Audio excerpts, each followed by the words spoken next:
भक्ति करते समय मन शांत रहना चाहिए और सभी तरह की बुरे विचारों से बचना चाहिए।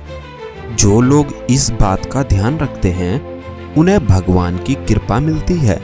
इस संबंध में एक लोक कथा प्रचलित है।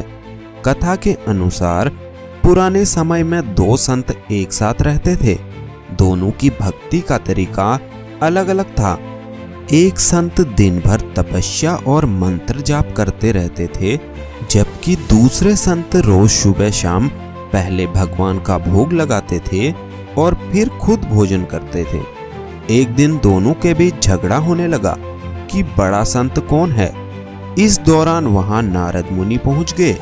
नारद मुनि ने दोनों संतों से पूछा कि किस बात के लिए लड़ाई कर रहे हो। संतों ने बताया कि हम ये तय नहीं कर पा रहे हैं कि दोनों में बड़ा संत कौन है। नारद मुनि ने कहा कि ये तो छोटी सी बात है, इसका फैसला मैं कर देता हूँ।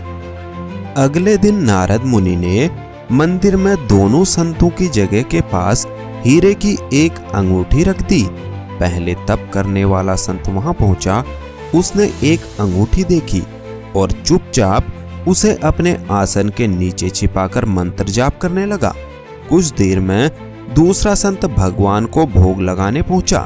उसने भी हीरे की अंगूठी देखी, लेकिन उसने अंगूठी की ओर ध्यान नहीं दिया। भगवान को भोग लगाया और खाना खाने लगा। उसने अंगूठी नहीं उठाई।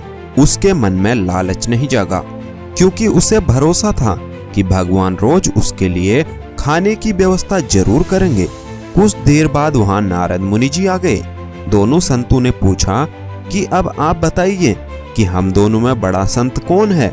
नारद ने तपस्या करने वाले संत को खड़े होने के लिए कहा।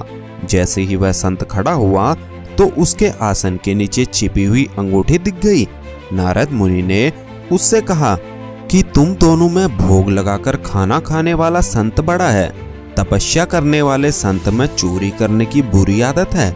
उसने भक्ति के समय में भी चोरी करने का संकोच नहीं किया, जबकि भोग लगाने वाले संत ने अंगूठी की ओर ध्यान तक नहीं दिया। इस कारण वही संत बड़ा है।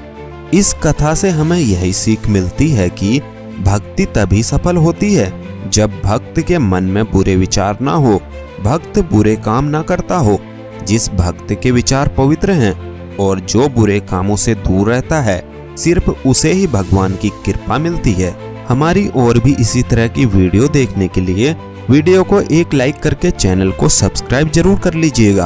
आपका बहुत बहुत धन्यवाद।